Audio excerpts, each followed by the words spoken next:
Welcome to episode 2 of the podcast, The Samurai in Our Closet. My name is Mandy, and similar to my father's samurai sword hidden in our closet, I'm going to retrace the life of my dad, George Shintani, to uncover the untold stories of Canadians of Japanese heritage. At the end of episode 1, my father sensed there would be terrible consequences for Japanese Canadians with Japan's attack on Pearl Harbor. In episode 2, join me while I visit where they were first held in a livestock barn in Vancouver, and then travel in an internment bus tour along with second-generation Japanese Canadians, which we refer to as Nisei, who lived through this experience, and visit Sandon, a remote ghost mining town where my father lived as a teenager. I'm honored to hear their stories of incredible resilience and community. As my father predicted, after the Pearl Harbor attack on December 7, 1941, for Canadians of Japanese heritage, their worst fears are realized. The War Measures Act is immediately enforced for 100 miles from the coast, allowing the government sweeping powers. Only 1 day later, the Navy moves in to confiscate 1,200 boats from hard-working Japanese Canadian fishermen. How was this achieved so quickly? All of the information on the assets of Japanese Canadians had already been obtained many months prior to Pearl Harbor from the Oriental Registration Act. 9 days later, all Japanese Canadians, including children, regardless of whether they were born in Canada, were now labeled as enemy aliens. They were fingerprinted, photographed, and required to carry registration cards. This also applied to Germans, Italians, and communists. Gloria Sumiya recalls the day when she was only 16 and forced to register. This recorded interview is from the Japanese Canadian Cultural Center SEDI project. Now, I remember very well about that day. There were 12 of us from the Cumberland area who had taken to this RCMP office, and they took us into a room and they took our names, they measured us and they weighed us, and then they took us to be fingerprinted. And I remember sort of mumbling, just like criminals. And the young RCMP officer looked at me and sort of shook his head, and then he said, "Not really." But that was it. He couldn't say anything. I couldn't say anything. My number, I still remember, 15237, was the number I had to put on every document or every piece of stationery, my letters to friends. I had to sign that number.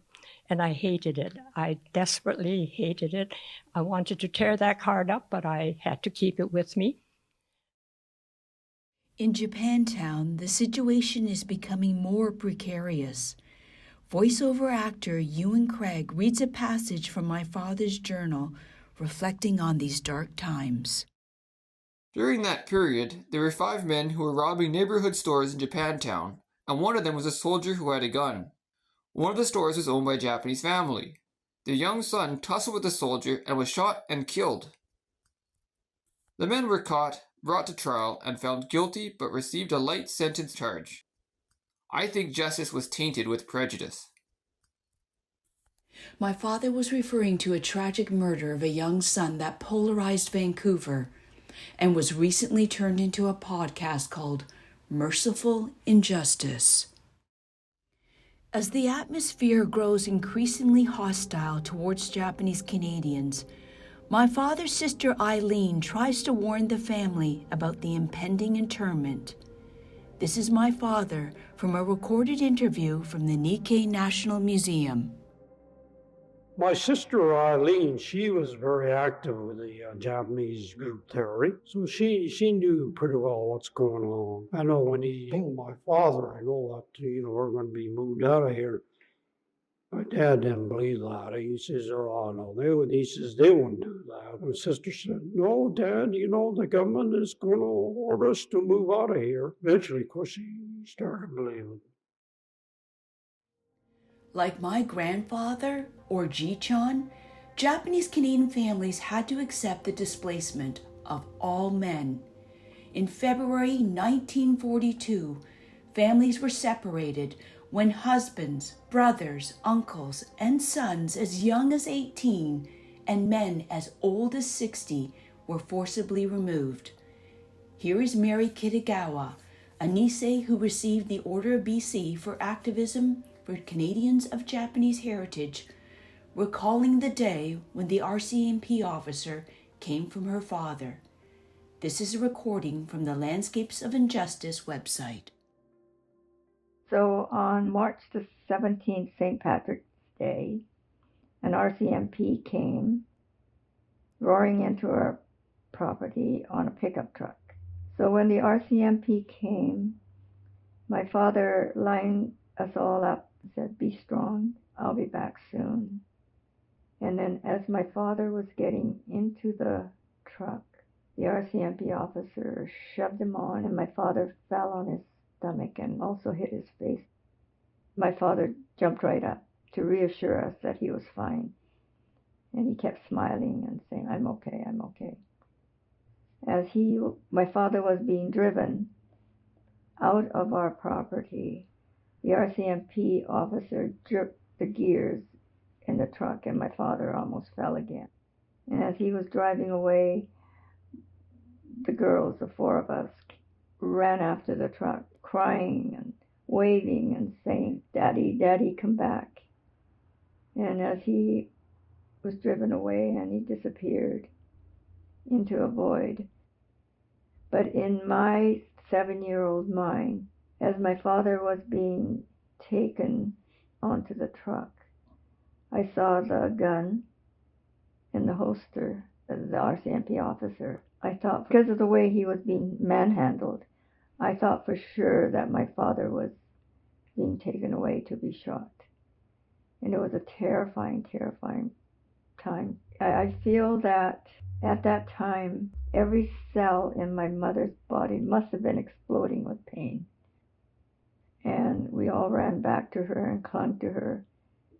But she did not cry or anything. She just stayed very strong for us.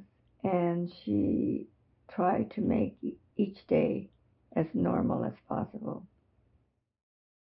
Dressed in their Sunday best, the men were sent by train to forced road labor camps in remote areas of BC to work in harsh winter conditions. Using only picks, shovels, and dynamite, their task was to build 3 major highways: Hope-Princeton, Revelstoke-Sicamous, and the Yellowhead-Blue River highways. Men who refused to go to labor camps or protest being separated from their wives and children, along with men of influence, were sent to prisoner of war camps without trial. Around 800 Japanese Canadian men were placed in these camps, which were located on military bases, surrounded by barbed wire fences and guard towers, far away in Petawawa and Angler, Ontario. Prisoners wore denim shirts with large red circles on their backs to make easy targets in the event of a possible escape. Next is Nisei Fred Sasaki talking about his family's bewilderment at their father being taken away from a recorded interview from the Sedai Project. Oh, I answered the door, and there I just remember 3 tall, very tall RCMP people in plain clothes. They showed me their badge, and they wanted to know if my father was home. I said yes, and then they went through our whole house. Oh, we were just bewildered, just scared. We didn't know what was happening. Took all my father's documents, insurance papers, passports, everything, and they took him away. He was interned that night. First, we didn't know where he was for about a month, and then they were in the immigration. There were about 40 of them that were interned that night. One option 4,000 Japanese Canadians accepted was to live on sugar beet farms, with some families living in chicken coops and barns. These farms were around Lethbridge, Alberta, Manitoba, and Ontario. Dan Takawa, author of Vancouver Rashomon, describes his mother's memory of being bitterly cold. But then my mother was sent to the sugar beet fields. And Why did some families go to the sugar beet farms? Why did they choose that? Yeah, well, because they choose to be together as a family. That was it. And what was the conditions like on the sugar beet farm? Yeah, well, that was brutal. It's hard because my mother was there with my aunt, and she had 2 children there. You know, they were there in this shack, and it was just so cold. She still, until she got dementia, would always talk about the cold. And after she got dementia, she kind of forgot that and became a lot more calm, at peace with things. So. In the midst of this wrongdoing, there were some individuals who tried to help their friends, neighbors, or employees who were Japanese Canadian. Susan Yatabe describes how her family escaped internment with the help of Nelson Spencer. Now, you had asked me how my father's family got to St. Thomas, Ontario, and how they managed to avoid internment. Lieutenant Colonel Nelson Spencer was the commander of a battalion that included many Japanese Canadian soldiers. He was very impressed with the soldiers, and they were very courageous. Nelson Spencer was my Yatabe grandfather's main gardening client. When he learned that the federal government planned 1942, he warned my father's family. He asked them if they wanted to move to Ontario. His friend owned a farm in St. Thomas, Ontario. And my grandmother, who had been widowed, she said yes. The friend was Mitch Hepburn, who was a former premier of Ontario. I really would like to meet his descendants and thank them because they shaped the history of my family in a major way. Yeah, as soon as they could, they moved. They left behind their house. I always understood that it was because of Pearl Harbor, with Canada and America declaring war on Japan, that the federal government determined that the internment was necessary due to security reasons. Here is Mark Sakamoto, author of Forgiveness and a narrator of a video called Swimming Upstream, produced by the Nikkei National Museum, discussing this belief. Some powerful forces spoke against the removal. The Army's Lieutenant Governor Ken Stewart reported, "I cannot see that they constitute the slightest menace to national security." RCMP Assistant Commissioner Frederick Meade agreed, "No fear of sabotage need be expected from the Japanese in Canada." The Prime Minister's Executive Assistant, Jack Pickersgill, confirmed, "I don't think that there was a member of cabinet who honestly believed that the Japanese were dangerous. It was a British Columbia problem." Initially, Ottawa resisted taking more extreme measures. Despite no evidence of a security risk, BC politicians began a concerted campaign to cleanse the province of Japanese Canadians. MP Mackenzie went on public record stating, "It is the government's plan to get these people out of BC as fast as possible. It is my personal intention, as long as I remain in public life, to see they never come back here." In the end, Ottawa conceded to BC's demands. On February 24, 1942, by ordering, all persons of the Japanese race are to leave the protected area. The order was executed quickly. The BC Security Commission, a federal agency, directed the uprooting, dispersal, and incarceration. Next is Julie Tamiko Manning, an award-winning actor and theater creator, reading a shocking letter featured in the Tajmi Project, The Living Archives, a play she co-created and performed in alongside Matt Miwa. Notice to Enemy Alien, Vancouver, BC, March 16, 1942. To Torao Takeda, Japanese registration number 07441. The government instructs me to advise you that you must present yourself on the 17th of March, 1942, 9 a.m. at the Royal Canadian Mounted Police Barracks at 33 in Heather Street, Vancouver. Failure to comply with this order will, on the instruction of the government, result in the issuing of an order for your internment. With women and children now being forcibly removed to be interned, families are heartbroken to leave behind their beloved homes and farms, but also family heirlooms and treasured photos. They do so, however, under the government's assurances that this is for protective measures only. Here is Mary Kitagawa remembering when her parents met with an agent for the custodian of enemy property, a federal body responsible for managing Japanese Canadian property during the internment. When we first heard about what was going to happen to us was from the agent of the custodian of enemy alien property. His name was Gavin Mowat, and ironically, my grandparents and my parents had helped Gavin, when he was growing up. He came with a document because my mother knew Gavin and trusted him because she had known him all his life. And when he said, he put his arm around my mother and said, "Kimmy, when you come back, not one chopstick will be missing." And so she trusted him enough, and my father and mother signed the paper. Here's award-winning poet Michael Pryor capturing the heartbreak of deciding what to bring to the internment camps with only 24 to 48 hours notice in his poem 150 Pounds from Burning Province. This poem responds directly to an artwork by Kayla Isumura and basically presented them with the original kind of relocation orders and gave them the same amount of time people back then would have had to pack. And she said, pack your bags, and then she photographs what they pack. And so it's a really powerful series of images. So what would you bring to the camps if you were being forced to go to the camps now?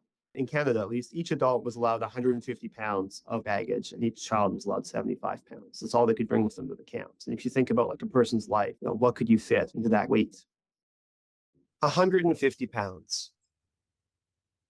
Each adult will be allowed 150 pounds, and each child will be allowed 75 pounds of baggage. BC Security Commission, 1942. In some, the luggage lies open like a mouth mid-sentence. In others, closed zippers grimace. What would you have brought? Slippers, a stuffed platypus, a gold watch on a chain, copper pot swaddled in bedding. The hypotheses that thinking can be things, that each decision shrinks the pain mind to the space inside a suitcase. Include lacquered chopsticks, silver forks, a hammer scarred by rust, the orders nailed to telephone poles and doors. Omit what you whispered then, most of what you've seen. My father wrote in his journal, "I think the cruelest part of the internment was to separate the men from their families and leaving it to the women to take on the difficult task of moving." 8,000 Japanese Canadians are initially held in Hastings Park. My father would have been kept in another building for boys 13 to 17, away from their mothers, and men were held in another building before going to labor camps. And here is Nisei Polly Nishino remembering the day her family went to Hastings Park from an interview from the JCC Said I project. Then on April the 22nd, we moved to Hastings Park. So when we left our house on a cab, I looked back out the window of the cab and I saw our dog chasing us, trying to catch up. And the last recollection I had of that dog, he was about that big. And that was the saddest part for me. I've just driven from North Vancouver, and now I'm parked on the Peony Exhibition grounds. So this is the place where I will go visit the livestock building or barn where both my father and my mother's family were held. I've come here to meet with Yoshi Bancroft, who is an actor and theater creator. Along with Joanna Garfunkel, they created a play called The Japanese Problem, which they held right inside the livestock building. So let's head over and meet with Yoshi.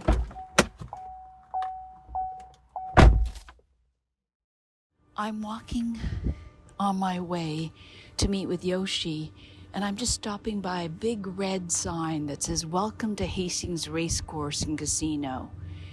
And it reminds me of a conversation that I had with my mom when I was about 45 years old. I'd gone home to visit her back in Ontario and told her in a very excited voice that I had gone out with a bunch of friends to the racetrack for the first time. And she just blurted out, "That's where we were held." And I said to her, what do you mean?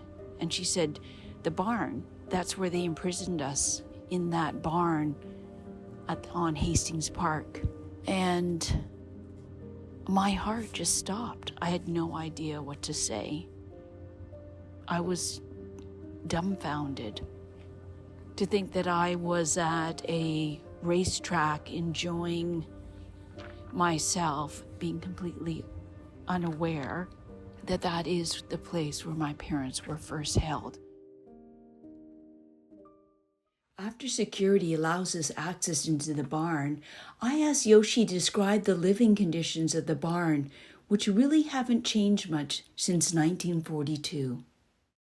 It's a big open barn-looking space with windows that line all across the top. A lot of the windows are broken. The glass is broken. It's fairly old in here. Concrete flooring. The fluorescent lights are buzzing overhead. We can hear them. And bales of hay to the side.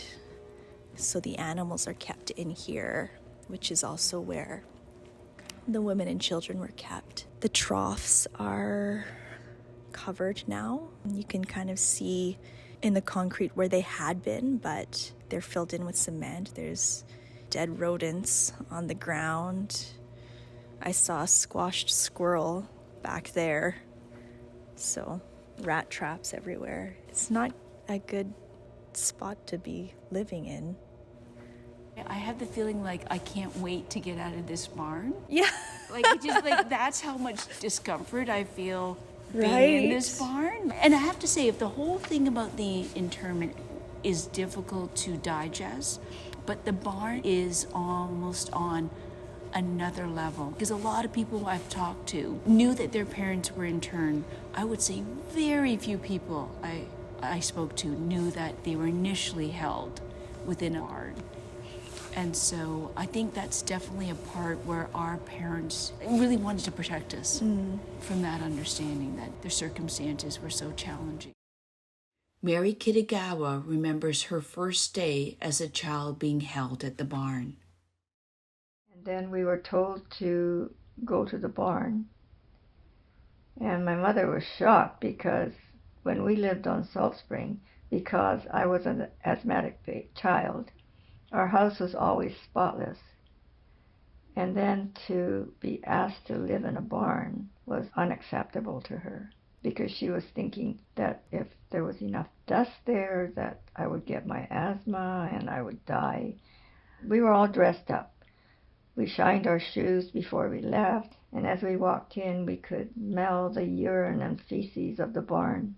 We could hear some of the elderly women crying and sobbing. This was the area that just women and children were allowed, and the children had to be under the age of 12.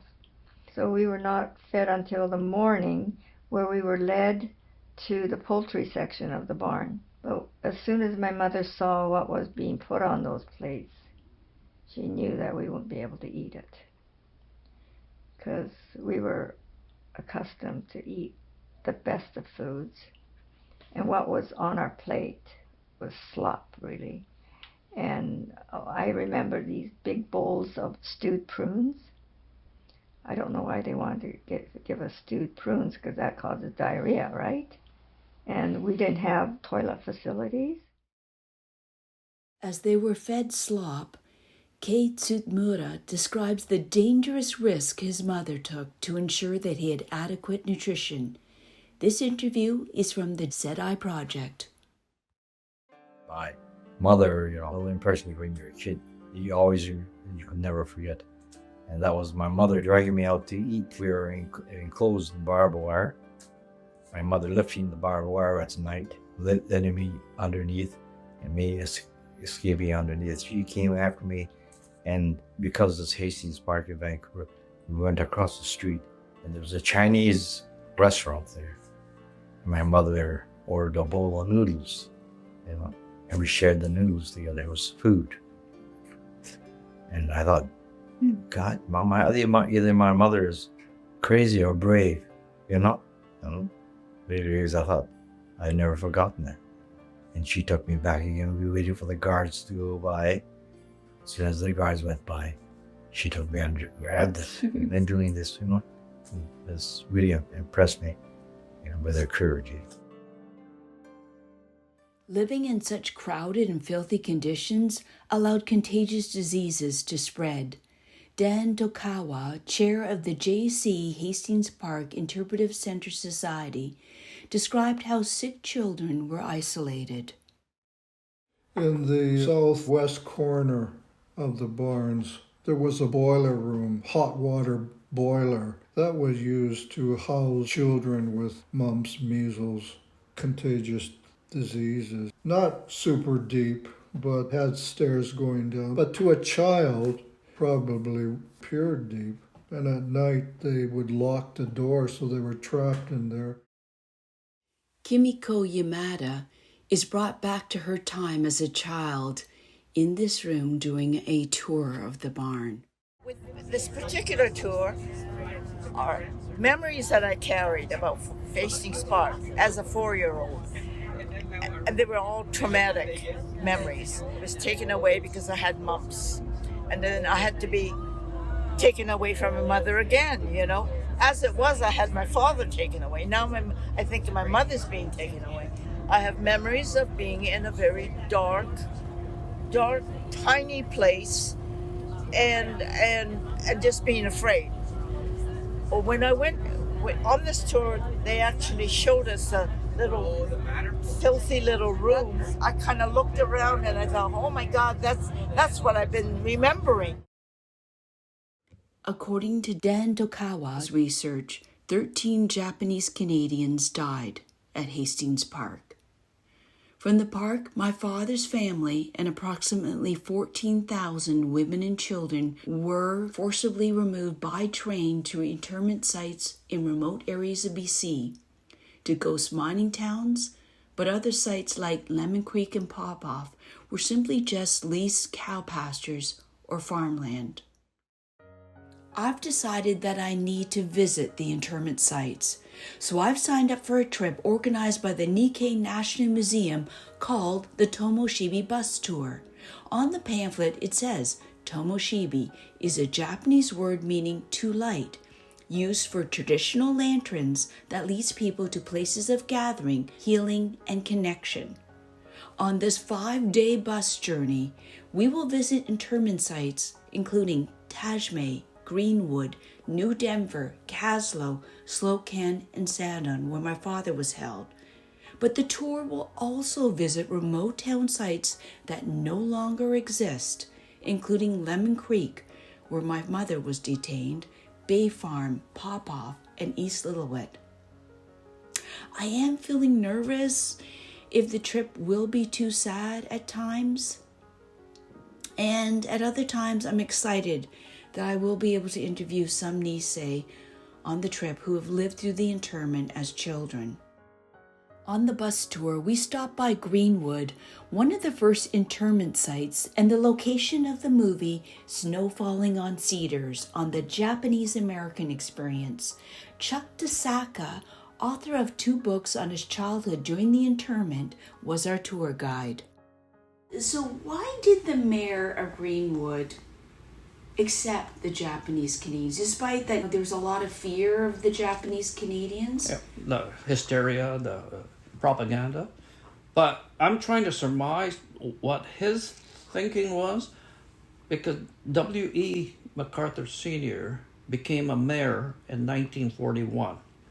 And I have a feeling that his first mandate is to revive the town.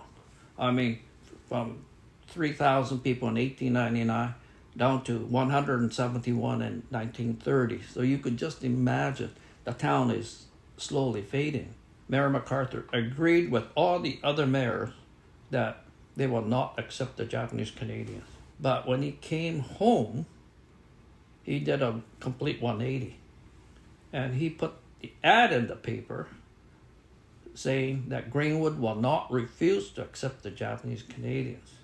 Whereas the Okinawans completely, no communities wanted the Japanese Canadians. Wow. They even had signs on the highway. No Japs allowed. Yeah. First, Mayor MacArthur said they will stay only for the duration of the war. After the war, they'll be gone. But that was not convincing enough for the town folks. Then the sisters and the friars came and said they will be 100% responsible for the welfare of the Japanese Canadians and the safety of the town folks. And that turned the tide. The first winter in 1942 was brutally cold, with reports of some areas receiving approximately 80 inches of snow, with families living in tents in fields before hastily built tar paper shacks were assembled. More lucky families in places like Greenwood are crammed to existing empty or abandoned buildings within the town. Can you imagine when it's that cold? Experience 40, minus 40, and the smoke could go straight up, like you didn't no wind. That's the kind of situation it was. And my mom's friend scoured up and down town looking for scraps of coal, wood, whatever, and able to keep my brother alive. And he probably didn't have a crib. It was probably a fruit box or something that he was put in. Okay, but he survived because of that. Okay, so we all had to help each other. While mothers had to deal with the basic necessities of life, including housing and food, they were very focused on education, as they were unaware as to how long the war would last. To me, the mothers were the unsung heroes, because the men were sent to the road camp. The women had to do everything. They had to pack. They have to take care of their children. Now, the Sacred Heart School opened in October 13th, 1942. Whereas the other camps, they lost a year of schooling because they had no school, no teachers. Japanese Canadian graduate from high school. Oh, okay, you teach grade 2. You don't need a certificate or anything. Now, I always joke to everyone that I went to a private Catholic school. Okay. Now, you know how they supported the school?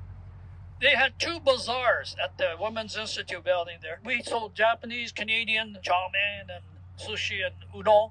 His name was Buntaro Dominic Nakatsu, my mom's cousin. So he figured out how to make udon for like hundreds of people. And you know the rollers in the washing machine? So he put the dough right through the roller, and that's how he made udon noodles. And that's how we made enough money to keep the school running. After visiting a few other internment camps, we're finally on our way to Sandon. We're traveling along an old logging road for many kilometers, as Sandon is one of the more isolated communities. While Sandon was a ghost town when the Japanese Canadians arrived, Sandon was once known as the Monte Carlo of North America and a peak population of 10,000. I'm trying to imagine my father's life here after reading his journal entry on arriving in Sandon and life here as a teenager, as read by Ewan Craig. There were over 1,000 of us against only about 30 white residents. We were the majority, not the suppressed minority. What a sweet change of atmosphere from Vancouver. And we had a Japanese bathtub to warm our body and spirit. We had dancing, concerts, etc. And as a teenager, I discovered girls. I played softball, basketball, skied and skated for the first time. My sister Jay and Carolyn Nakagawa from the Sandon Museum reflect on how the arrival of the Japanese Canadian children shaped friendships and school life in Sandon. Do you remember when Dad talked about when he first went there was a very small number of people there? Do you remember anything about the... Oh, you mean that already lived there? Yeah. I think I remember him saying that they were happy that the Japanese people came because, well, the kids were, because they had someone to play with now. The local Sandon school had one teacher, Mrs. Lois Lind, and she had 6 pupils, 4 of whom were her own children. So it was quite a dramatic change to have hundreds of Japanese Canadians, including many children, come to live in this little valley. And they actually did incorporate the existing Sandon school into the new Japanese Canadian school, and Mrs. Lind took up the grade 6 class of Japanese Canadians alongside her own original students. The adventure as a young teenager living in isolated Sandon is described in Kit Kitagawa's journal, Who Was My Father's Best Friend. It's being read by his grandson, Cameron Walker. We decided to go on what we thought would be a simple hike, but little did we know that hike would stretch into a 14-hour ordeal. But by the time we reached the top of Mount Rico at sunset, standing at 8,600 feet, we quickly realized that way down was way too steep. But the view was unbelievable. 4 mountain ranges to the west, and to the east we could see 7 more. As the sun dipped below the horizon, we knew we were in a bit of trouble. With no clear path back, we stumbled across a stream and guessed it must flow down to the river that ran through the main street of Sandon. It was so scary, walking down in the dark, hoping it was taking us the right way. When we finally returned, the town elders were about to just send out a search party. My cousin Lori Harada recalls when she brought my father's sister Mitzi back to Sandon a few years ago. But she remembers, the stuff she remembered was more joyous. She talked about the dances that they used to have and how her twin sister, would teach the kids, and talked about walking to visit friends in other camps. They could have a day pass, but they're walking through mountainous countries, and they're tiny, tiny little women. You think about the wildlife out there. But they would walk for miles to go visit their friends. So she remembered all that. There was no bitterness, to my surprise. And why do you think that is? I don't know. I think maybe it's easier to remember the good times and to go on with life. I think there's something to that, the way that they raised us, because we didn't grow up with any bitterness. And the expression about being bitter, it's like swallowing poison and expecting someone else to die. The BC Securities Commission is responsible for the internment, and they use Japanese Canadians at very low wages. My father and Kit Kitagawa, who are only teenagers, are now the electrician assistants that run the main hydroelectric plant for the town. My sister worked for the commission, so she got me a job as an electrician's helper. And my old sister worked for this one grocery store. And my sister Arlene, she worked for the BC Security Commission. And the twin sisters, they worked at the hotel there. So you were all working? So we were all working, except for my younger brother. I worked as an electrician with the BC Security Commission, making about 26 cents an hour. Our main task was rewiring most of the old buildings in town and keeping the power running for all of the families. Because of that, us electricians were treated like kings. Now, winter in Sandon was brutal. The cold was so intense, it would freeze the water pipe solid. When that happened, we had a unique solution. We'd load up a large current transformer on a sled, take it wherever it was needed, and hook it up to high voltage. We'd zap those frozen pipes with low voltage but high current to thaw them out. There were times I even had to climb 30 or 40 feet up power poles to replace open breakers.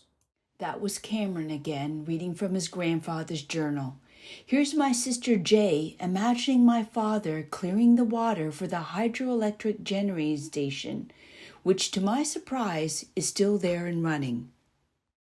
Dad would work in the evenings there, and he'd have to walk up the mountain, and there was a stream that would get clogged with branches, and so Dad would have to go up and get rid of the little dam. And that's when he would see the bears and stuff like that, and they'd be following him. And yeah, how he's nervous and that. But I think he quite liked it. Like, it's funny, that he wasn't, like, scared of ghosts and stuff like that going up. Because he believed in them. Oh, yeah, for sure.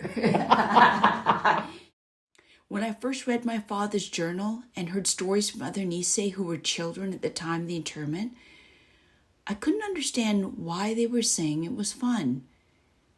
I was wondering, was it another attempt to protect us from these tragic stories? Mary Kitagawa and Chuck Tasaka explained this perspective. But, you know, it's amazing how people in this kind of condition persevere and create a community so that the children will feel as if it's normal. So as children, I'm sure you've heard stories of children even today saying, oh, we had a lot of fun in the camp. Of course we had a lot of fun because our parents suffered to create this atmosphere for us, to make us feel as if, to create a situation where we were having fun and made us feel as if it was normal. The women created different groups like sewing group, and the men were playing, these board games called shogi, and so it became a community. It was interesting living just within the Japanese Canadians community. The only person who was not of Japanese descent was the RCMP officer. We never had one or two friends. We had 20 friends.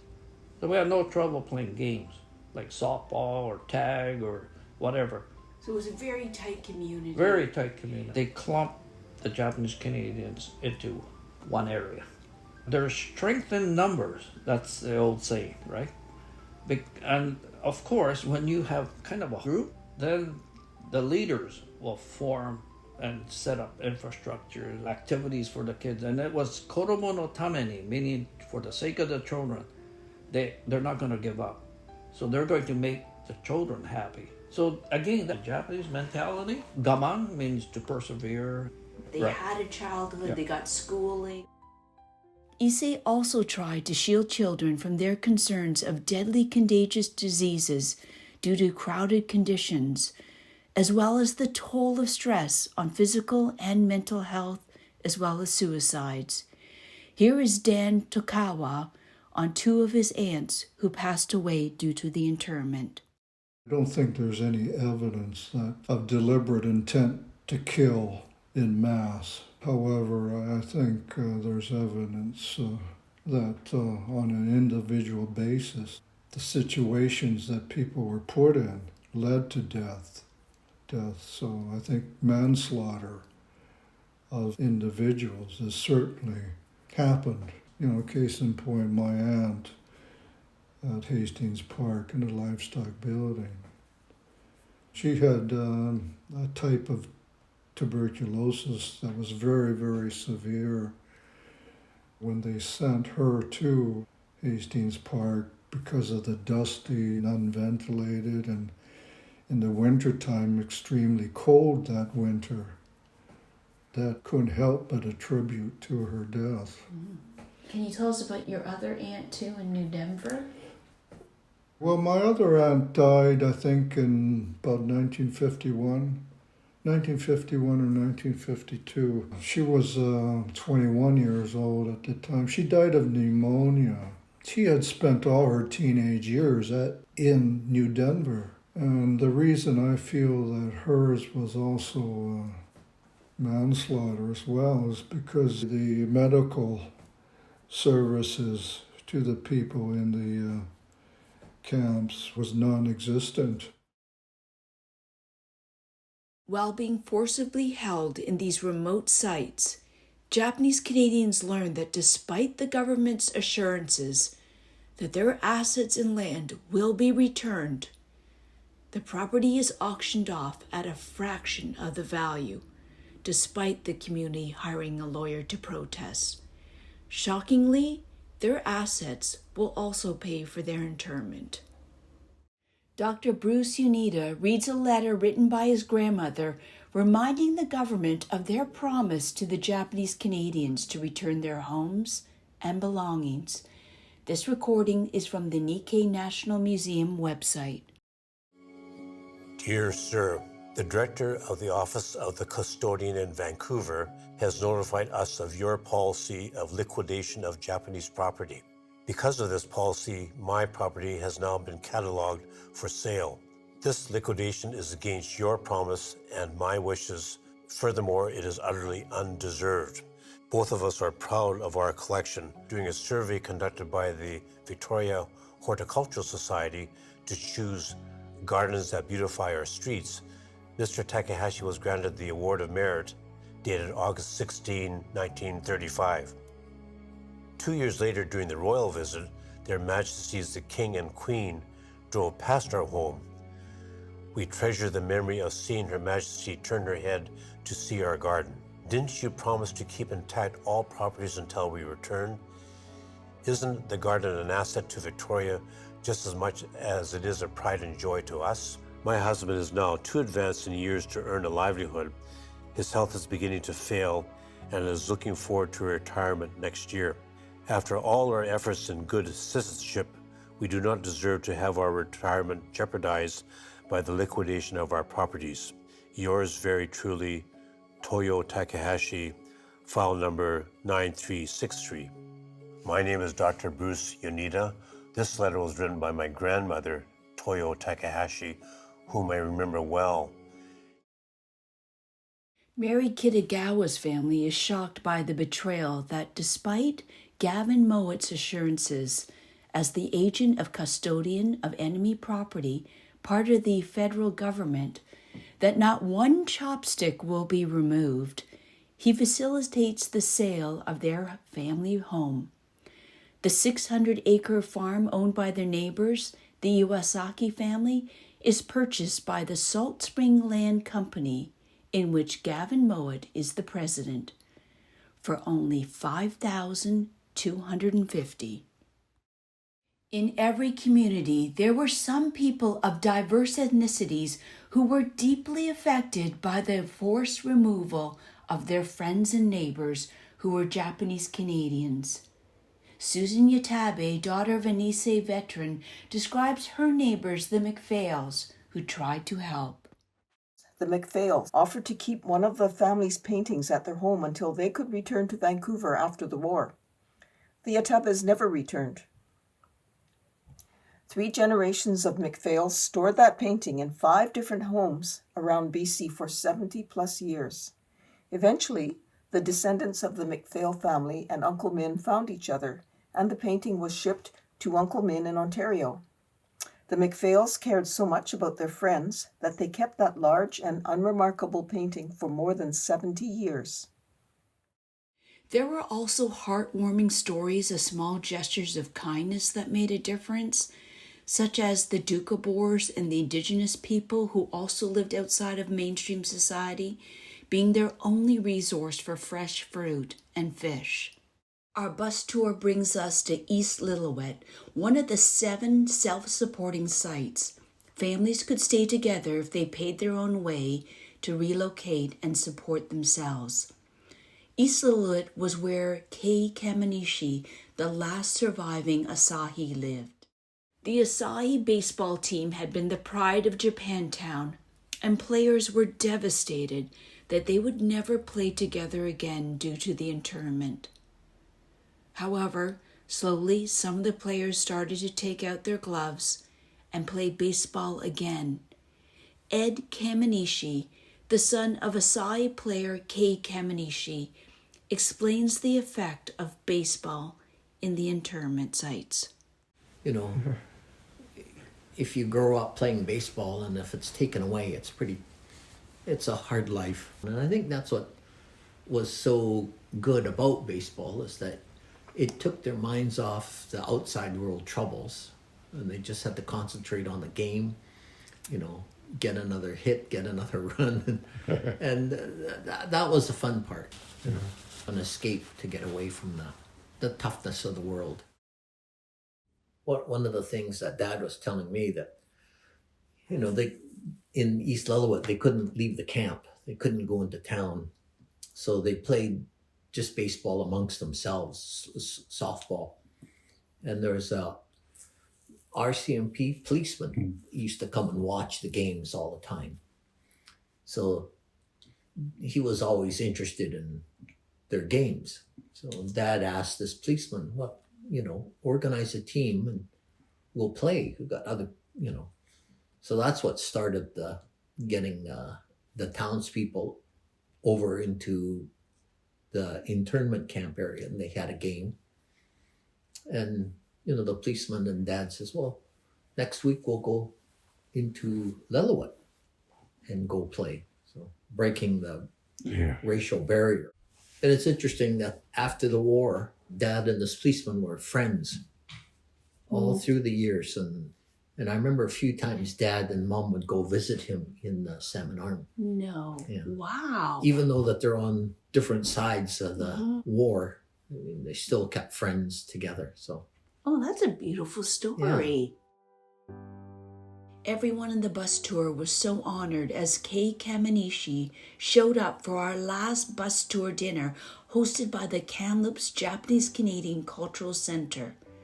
I believe Kay, as the last surviving Asahi, represented our hopes and dreams for understanding our history and being so proud of our heritage. Kay, at 102 years old, was busy with that responsibility right up to the last month of his life, and sadly passed away 2 weeks later on September 28th, 2024. We were born in Canada. We spoke English. On the streets, we weren't welcome. But on the field, we were the Asahi, Vancouver's champions. Everyone cheered for us. Our people had a voice. Then Canada declared war on Japan. They took us from our homes, called us enemies, forced us into camps. But we brought the game with us. Baseball helped get us through the internment. The Vancouver Asahi were among the 22,000 Japanese Canadians interned during the Second World War. The team never played another game. That was the Honorable Kay Kamenishi narrating in the video Heritage Minutes, Vancouver Asahi. This reminds me of when I visited my father about a month before he passed away. I had bought him an Asahi t-shirt. With end-stage dementia, he had limited ability to remember names and speak.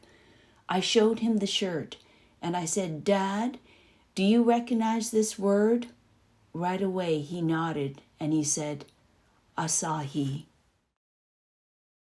Heading back to Vancouver on the last hour of our bus tour, our guide, Kimiko Yoshino, shared 2 proverbs to end our journey. I believe the first one that I shared, it comes from an African proverb. If you want to go fast, go alone. And if you want to go far, go together. I gained so much as I'm working alongside others and doing the journey and honoring the stories that affect my life. And hopefully, in turn, I affect the others. And the journey becomes so much more rich. That's why I chose it was very apt for the journey.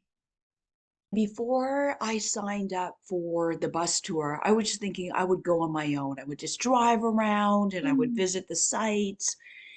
But when we went as a group with a shared history and heritage, and we heard each other's stories, it was so impactful. It was just such a different process than being by yourself. This lived memory and shared stories, you're absolutely right. It takes time to go through it.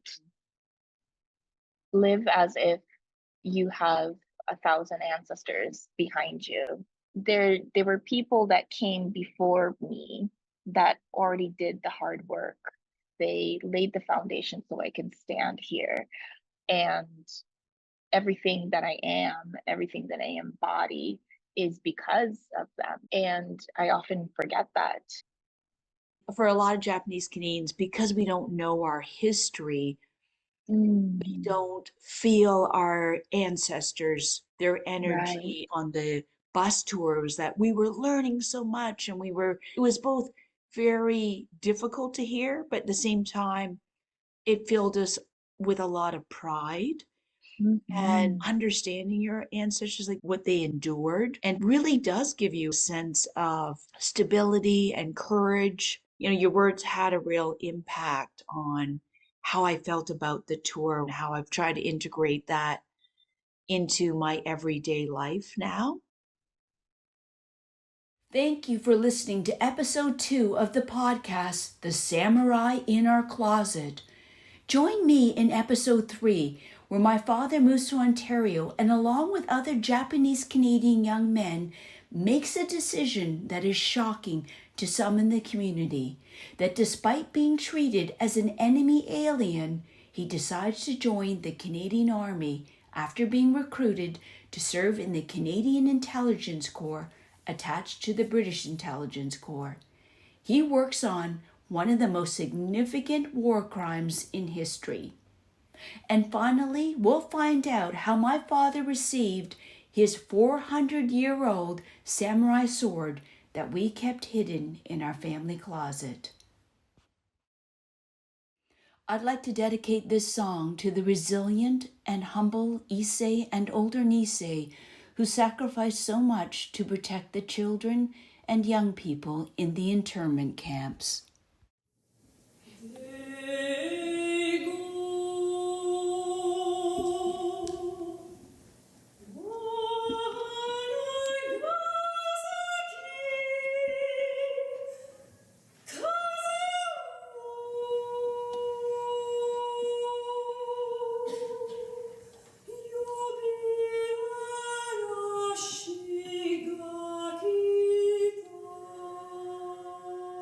That was Shima Uta, sung by Taya Kasahara in the Crooked Line concert.